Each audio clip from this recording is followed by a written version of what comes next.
it's Jen the Builder. And Kory. And we are on Take the Elevator. Welcome back, everybody. We love our elevator family, so it's so good to have you here today. So good to be here today. I am stoked about the fact that we're going into the second part of our series. But before we get into all of that, Kory, I think we agree that there is one huge announcement that we'd like to share with our friends. Okay. Please, take the floor. You may have it. Okay, I'm going to try to the best of my ability.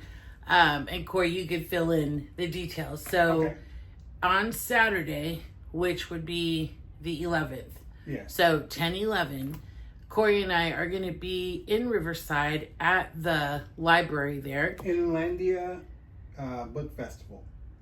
Okay, so yeah, it's called Inlandia Book Festival at the Riverside Public Library. Yes.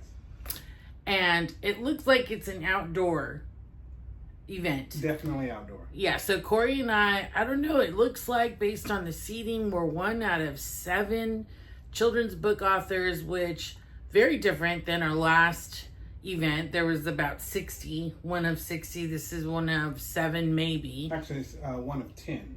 Oh, one of 10. Yeah. Okay, one of 10. And this one's a little different because guess what, guys? We are going to read Kelly Kanga on the author stage.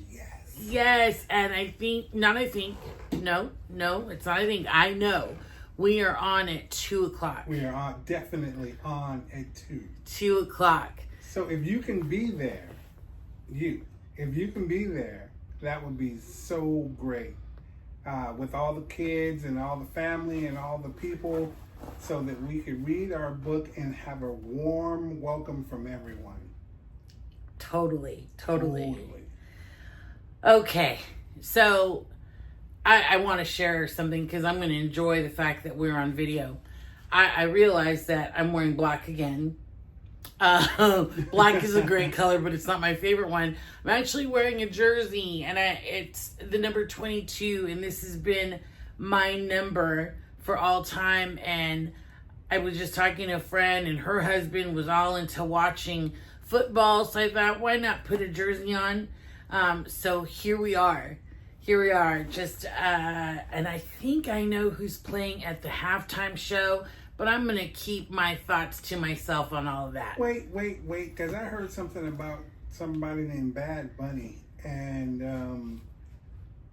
I don't know much about this person. He's so Bad Bunny. I might have to do a little research to see who he is and what he does, or if it might not even be a he, it might be a them, it might be a her, it might be something totally different. You really don't know Bad Bunny, do you? I don't have a clue. Well, I can't wait for you to look this person up. Sure. Yes. Okay. So it's funny because Bad Bunny starts with a B, but that's not who we're talking about today in our ABCs of relationships. So last time we talked about A for advice, and today we're going a little deeper. So today B is for boldness, right? And before you think that boldness means being loud or bossy, what we're actually talking about is the kind of boldness that takes heart and looks for peace. And so we're going to try to tie that together. I really like that, Jenna. Let me tell you why I like that so much. Because it takes a certain kind of person to have a heart for other people. It really does. Yeah. Because a lot of people don't really care. I was in that category for a long time. It took me a while to understand how to care and then why to care for other people. That's very honest of you, and I think that's could be difficult for some people to say, I don't really care about what other people, right? And so we just want to acknowledge that that's how some people are. So today we're actually going to respect and honor that and say boldness is part of also being yourself, right? Because we've seen one too many relationships, and maybe you've been in some relationships where we weren't who we are. And I don't know if you all have been there, but it's not a good place to be. So we want to talk about boldness that says, say what you really feel, right? And then show up fully present. And we do want to add this. And sometimes boldness means being able to release, let it go, and walk away. Yeah. Man. Okay. So let's talk about some brave choices here, Kory. And I'm going to have you start, and we're just going to dance together around this word boldness and see what comes up. But we are focusing on certain types of relationships today, and that's on your love relationships, families. Yes. Yeah. So love relationships, families, friends, and we're going to touch on generations just a little bit. As you and I were talking, Kory, we had said, really, there's some choices in boldness in relationship. We're just in relationships, period. What we're inviting you today is to determine, am I in a space or I'm in a place where I'm in a relationship where I need to speak up, right? So I'm going to step in, step up, or maybe I'm in a relationship where I need to step back. So those are kind of the three that we're dancing with. Right. Step up, step in, and step back. So where do you want to start, Kory? You get to pick. So I'm going to start with the brotherly love and the boldness of caring about a friend. And I'm starting there on purpose because I said something that may have moved people in the very beginning, that I didn't always care for people. Now, just know my trauma of being bullied had a lot to do with who I had become as a teenager and then a young adult. But before the bullying, I was a very compassionate individual. And I remember in the second grade, first day of school, I was walking to school and I ran into a kid that lived around the corner from me. I'd seen this kid before, but we never hung out. But we realized, like, oh, we live close to one another and we're going to the same school. Oh, and by the way, we're in the same classroom. So this was just win, win, win, right? Yes. Get to the classroom, and I'm going to say his first name, but not his last name, just so, we protect all identities. But Darnell and I were, buddying up, being pals. And so we found our desk, and then we had to go and gather on the carpet, which, elementary school kids do. And so we're sitting on the carpet, and the teacher is beginning to read and talk and explain what the school year is going to be about. And suddenly, someone walks in from the administration office. And I got to tell this story the way it happened, because if you understand how this works, this is pretty shocking. So the administrator says, I need to speak to Darnell. And he goes out of the classroom. And I didn't see this kid for a week. I have no clue where he went. I have no clue what's going on. And I'm really bothered by this, because that was going to be my best friend for the rest of the year. I made that plan. Yeah. We live right around the corner from each other. We're going to see each other every single day. We're going to walk to school, walk home. We'll be each other's little protection. So we're going to be friends. After the week passed, I found out that he was moved to a special education classroom. And that really offended me. And so I went over to the classroom, and it was on the far side of the building, which I thought was another situation, but we won't get into that. And here's where my boldness stood up and wanted to reach out to my friend and get a better understanding. I understand he's different, but I don't understand why you have to move him way over here and give him a different time schedule so that I'm coming to school and leaving school at different times than he is. And so the teacher asked me to come inside the classroom, and I developed a crush on another special ed student there during that time, not knowing that, that was going to happen. And I brought that up for another specific reason, because later on in the year, she got picked on. And so it was just this weird moment in my life that I was discovering that just because you're different, you get separated from everyone. And so that really broke my heart. And I said to myself, I don't care what kind of friend I have, I don't care how different they are, I'm not going to separate them in my mind and in my life. Yeah. Yeah. That explains a lot of who you are today.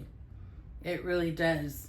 The indifferences that we see, and it's not that you're loud about it, but I can feel your energy when we see people who are put down or treated differently, for sure.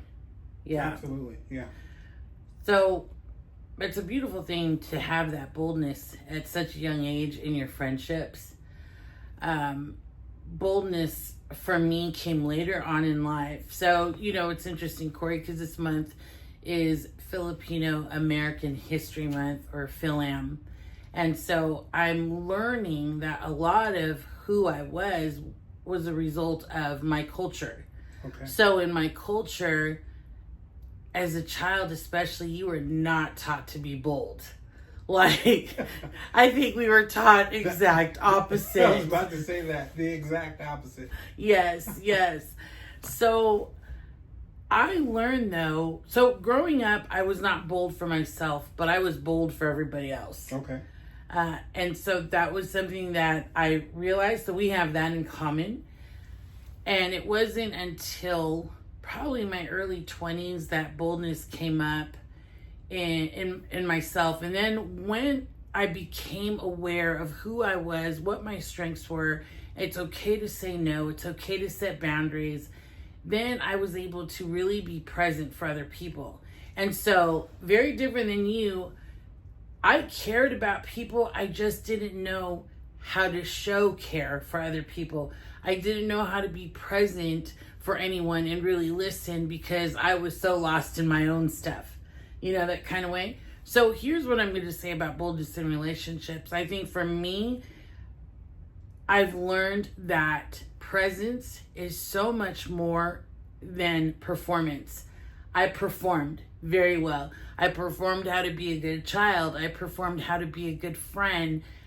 Meanwhile, I lacked all sorts of boldness because of all the stuff that was going on inside, that kind of way. Yeah. So boldness for me showed up in relationship with self. Saying that, okay, there's something wrong here. I need to talk to somebody. And this somebody, and I love my people. Love being Filipino. That's a whole nother episode. But I realized it can't be someone who's Filipino. And it can't be truly someone from a church. That helped me because that was part of my performance. I knew what they were looking for in a church. I knew what they were looking for in my culture. And I needed somewhere where I could just be. Wow. Right. So that was my bold move to step out of that. Okay. So I could step in and find myself. That makes a lot of sense. Yeah. So it's coming up that boldness is really courage. And hearing you, I think it's courage combined with compassion, right? Like, I think that's the thing, especially when we're talking about relationships. So I have a question for you. Okay. No, I'm not going to. My question was, but this is too easy for Kory. My question was actually going to be, when was the last time you were bold enough to be your full, authentic self in a relationship? We're not going to ask that. What I'd love to ask you is that in relationships, it causes us to love boldly in action. And you were the first to say, I love you to me. And I just am curious about how that comes to you to just be the first, not knowing what's what, and boldly in action profess love. Good question, and I didn't say that to stall, which a lot of people typically do. That's a good stalling technique, though. That's a great question. Yeah. Let me start here. No, so I'm always really clear on how I feel. I'm always checking in, making sure. Is this what you're feeling? Does this make sense?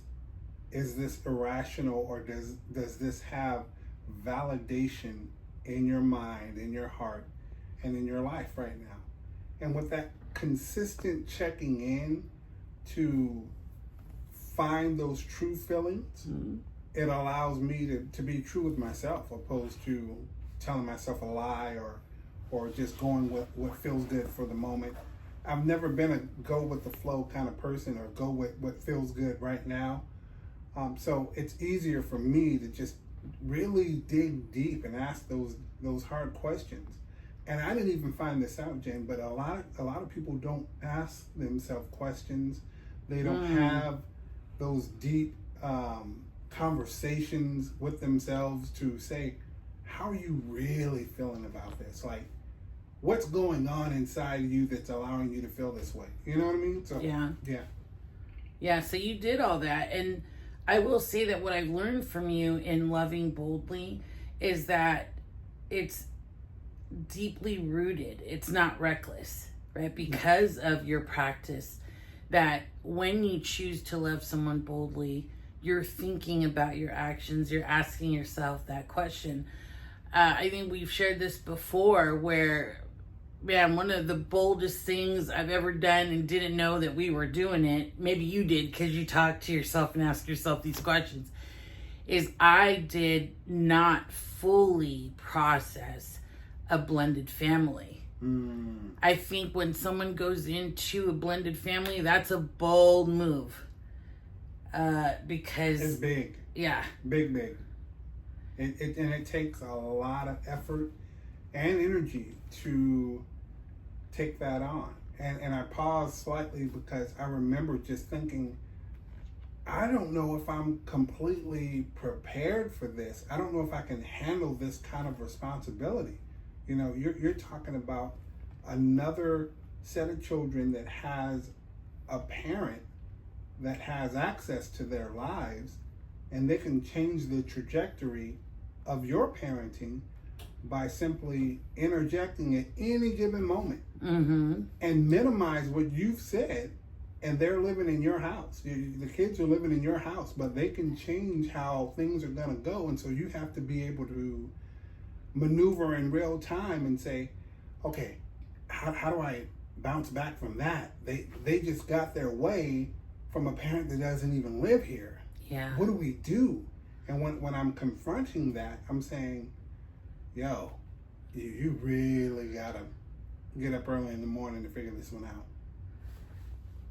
Definitely. And when I think of a blended family, I think, speaking of dance, and I'm going to connect this with advice, is that as we're talking about boldness and its love in action, is to remember that love in action is also about tenderness. So we can give advice all day long, but what I've learned from you and being with you and doing family with you is that we were able to decipher when, with advice, of course, it needed to be coupled with feeling and gently giving it and being tender, because that dynamic of blended is already volatile in itself. Not only are the adults trying to figure this out with other adults, you've got kids who are so, like, our sons were used to being the youngest child. Yeah. And so you get two boys, and when they got into their adolescence and then the hormones kicked up, that was a whole nother experience. Yeah. A whole nother experience. So for me, I also think the boldness was in staying in it. I'm not gonna lie. I mean, not just because we were blended, but we had other things and skeletons in our closets that we had not addressed. We hadn't even begun to heal from, right? And so you just kind of feel like this is too much. Yeah, we were literally up to our ears in what do we do? How do we figure this out?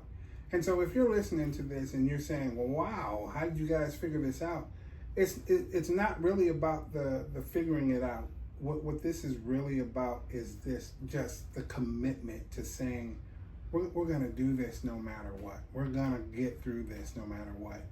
And we didn't have any answers. We didn't have any flashcards to flip over and say, oh, that's it. This is what we can do. We had no one that was willing to sit down with us. outside of professional help, which we didn't seek at the time. I think later on we did dial into some people that, you know, could feed into our lives. But at the moment, it was just we were constantly adjusting. That's what I can say with an open, honest heart. We were constantly pivoting. How you say?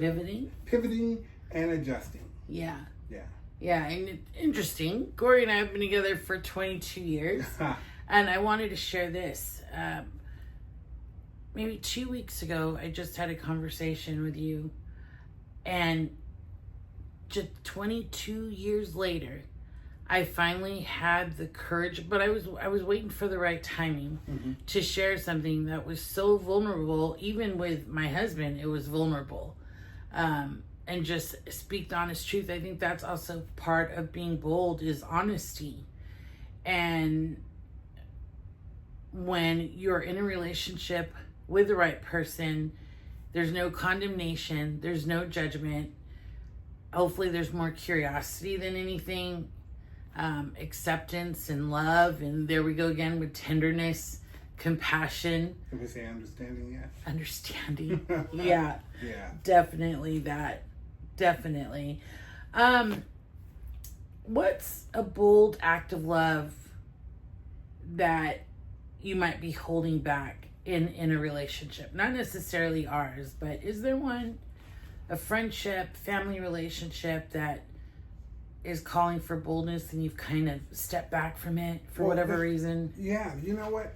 There's always that skeleton that we are terrified to let out. You know, and we can go down the list. You know, I was abused. I'm dealing with addiction. I have, you know, maybe it's some kind of illness that you're, you know, carrying, or you have, or you're battling, as far as like, and I'm going slightly deep. Even a sexually transmitted disease that, you know, you're worried, like, if I let this out of the closet, it's gonna change everything. And that's with a female to a male, or a male to a female, or you just want to share this with your best friend who you've grown up with, or you're growing up with, and you're like, I got this thing I'm carrying and I don't know how to unload it, but I really want to. And so if I do this, I may be looked at, and then, you know, are you going to eat with me? Are you going to go to, you know, to the bathroom? Are you worried about what I can do to you, or how I can affect you? So yeah, I can see how that, you know, and I'm sorry for those listening to go so deep, but I have to, because these are real situations people are dealing with. Yeah. I wasn't expecting that kind of depth, but it's needed. And I just thank you for bringing that up, because obviously someone needs to hear that. Yeah. Definitely. I think for me, I'm trying, you know, boldness for me, especially with my past relationships, including family, boldness is forgiveness. Right? Because sometimes it's easier just to not deal and say, well, you know what? I'm setting this hard no. I don't care to be in this relationship anymore. It's not getting anywhere. It's not good for me anymore. It's hurting me. And I think that's valid. I think there definitely are relationships that continue to hurt you, and the abuse is new. But when you're talking about something that's from years, decades ago, for me, there's room for forgiveness, because that behavior isn't continuing. Yeah. It's just something that's been left there. So, man, there is extreme boldness in being able to forgive and being able to have those hard conversations and just ask those honest questions. Man, it's just that there's a release. So the same way we say step back, I think that means more than one thing. Step back doesn't really mean exit. Step back might mean I just need this time a little bit, or I'm stepping back and I'm not going in with these thoughts already made up, maybe there's something that I need to understand, Right. and I don't know what it is yet, right? So I'm grateful for the gift of forgiveness, because forgiveness has not been one-sided. Sometimes we forget about that, right? Like, oh, they did me wrong, or they hurt me, and I've got to be the bigger person and forgive them. I don't forget that I've been forgiven too. Yeah. You know, like it has not been, oh, I rose above and I did not harm you or hurt you. Very aware. I'm going to pause just for a second, because I know that even saying that was tough for you. Mm-hmm. And I know that. I know you very well. And I know when what plagues you, your mind, your thoughts. Mm-hmm. And so I'm going to commend you on that one, and just say that you did a good job with that. A lot of times our trauma will prevent us from even having casual conversation about the most simplistic parts of that trauma. Mm. We're not even getting to the weeds of it. You know, Right. We're not even naming it, but it's just tough to just dance around that simple part of, yeah, I have to forgive. I've been forgiven, and I didn't deserve it. And maybe they didn't deserve it. Maybe I shouldn't have forgave so easily. You know, it's all these things that just keep coming up, you know. Yeah. And guys, I'm going to say this because I know someone out there is saying to themselves, do I have to forgive? No, you don't. But that burden on you is going to be so heavy. And it's hard to carry it. So you might as well just let it go. Yeah. And begin to live and enjoy your life, because once you let it go, and I'm not saying let it go like you don't think about it, you don't remember it. I mean, give the pass of forgiveness so that you can live Boldly. Yeah. I really appreciate that what you said, that we're not saying you have to forgive. And I want to say that because we care about people, do we highly recommend it? Yes. Because there's a freedom in that release, and it really helps you move in life. You're not held back. And if that's something that you're struggling with, please seek help, find a support system, and because you're important, and that should happen. More important than that thing you're carrying. That's right. That's right. Okay, so we've been talking about talking and expressing and forgiveness and asking those honest questions, saying I love you, and just taking that bold move, not really knowing what's going to be returned. There's also what we call the silent boldness. And so it's that you matter enough for my full attention, and right now I'm boldly going to be in stillness with you. Yeah. Right? Because Kory, when I say this sentence, tell me what you think. When I say presence heals and connects. That says that you being here, you being in the present, allows me to begin that process that heals. And you being here also brings us closer, so that there's a connection. Yeah. Beautiful. So I think that's simply stated. Yeah. Trust in the silence, trust in that stillness. It's a beautiful thing to be there. In fact, this weekend, I'm going to say 80% of our time together was in stillness. Mm-hmm. There was really no exchange of words. We're constantly in dialogue, and sometimes just being in the same space is enough, right? Yeah, but let me just clear the air, because Clear the air then. when the time of silence is He over, acting like he's in court. Go ahead. when the time of silence is over, Jen wants to talk. But to her credit, I want to talk too. Yes, I love to talk. Yes. Do you remember when, oh my goodness, true story. And I don't know if anyone's like this. If I sat in stillness and silence, what would I ask you? Anything to break the silence. But typically it was, what's wrong? What's wrong? Did I do something? Are you mad? Yes, isn't that? Yeah. Yes, I really thought like I triggered him to be like, silence was seen for me as like punishment or silent treatment or you're ignoring me. Yeah, and I just do not, as I said last week, I don't do silent treatment. There's no rational reason to put anybody through that. Right. Well, let's go back though to what I said a few minutes ago. Sure. I think silence just killed me because I had to be in my thoughts. Mm. Oh, so before, was I a constant noisemaker, looking for anything to fill the quiet? Absolutely. Yeah. And that for me was a huge sign that I had issues with myself, issues with my thoughts, and didn't want to deal with them. Right. Jen, let me ask you a question.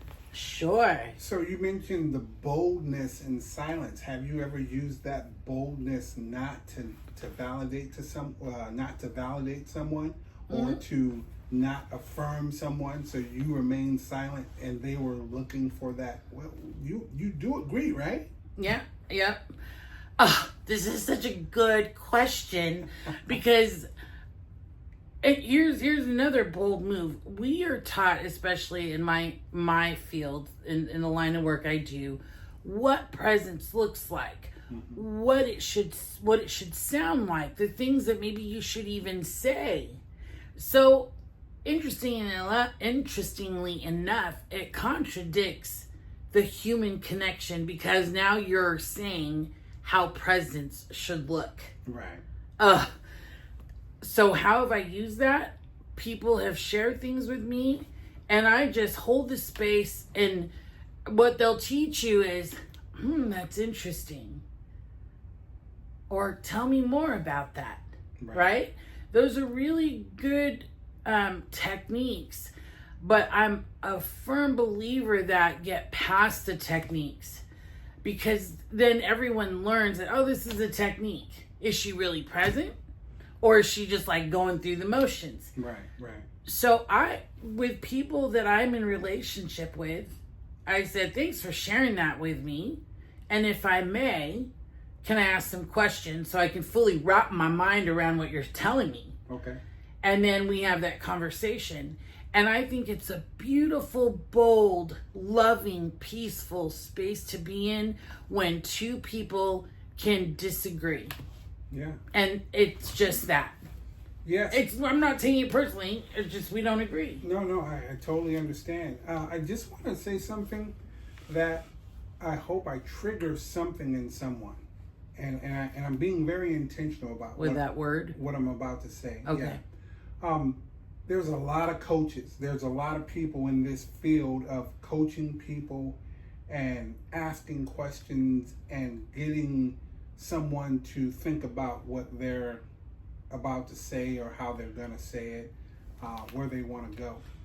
Guys, please understand, like me, my wife is a coach, so I know what it's like to be coached. You can't use coaching in every situation. No. In fact, believe it or not, it's part of the education you receive when becoming a coach. Right. I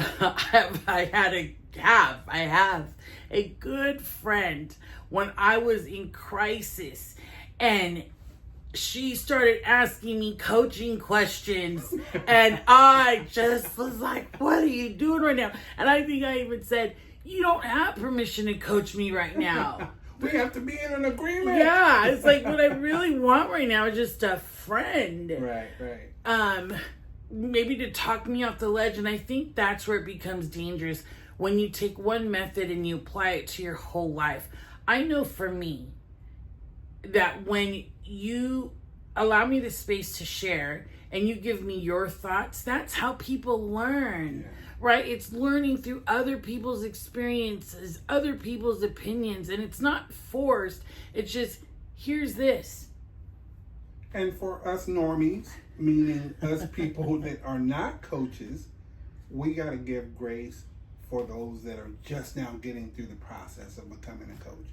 And we have to break that quite nicely. I had to learn that the hard way, because I did say in the beginning of our experience, I don't want to be coached right now. And even though it wasn't an aggressive, I don't want to be coached right now, what I was ultimately saying in that moment to her was, this is not what I want, but it's never about what we want as individuals. We always have to take in consideration what both parties are in need of. So, hey, let's provide a coaching opportunity later on. But right now, let's have this kind of conversation so that we can answer some of the questions that are pertinent to what we're going through. Yeah, that's a good point. Yeah. And that reminds me that when we want to walk away with peace, and I don't know about you all, but man, peace is such a beautiful thing to have in your life, especially in the world we live in. So I asked myself, if I walked away with peace in certain relationships, what truth about myself would I be honoring? So if I want to walk away with peace, what truth about me would I be honoring? And sometimes it's just sitting and listening, or asking the curious questions. But what I'm saying ultimately is, stay in line with your integrity and your values and what you're about. I feel like that is such a good North Compass. It's such a good guiding tool on how to be in your relationships. You know? I'm just going to say it, Jen. I love how bold this conversation has been. I've enjoyed every step and every moment of it. And thank you for putting this together. It's helped me to even see a little bit more of a broader picture of what we're dealing with when we're talking about boldness in a relationship. Absolutely. And consistency with your character. So I'm going to end with this reflection question. You know how I just love these. Is think about, where in your life do you need to love more boldly? To speak truth, to stay present, or to finally let go? We didn't really talk about the letting go piece, but you can think about words like releasing, not resisting, again, staying true to your values, consistent with who you are and what you're about, and balancing that and knowing when enough's enough. Yeah. Right? Okay, Kory, share one answer before we go. What's this one small, bold truth you could practice this week? Leaning in and understanding more. How about you? That's a good one. For me, it's more allowance for others to be. That sounds very cryptic, doesn't it? Here's what I mean, is that because I'm such a partner of people, that partnership can go overboard. And maybe the partnership is just being there and not necessarily giving an opinion, you know? What I love about this is that being bold doesn't have to start big. I think we emphasize this quite a bit on the elevator, is that it starts with just, it could be one honest word, one brave step, one moment of peace, and that's the boldness that comes out. I've got a lot to think about this week. You and me both. Yeah. We're just glad you're here. And you know us to take the elevator. We say, look up and let's elevate.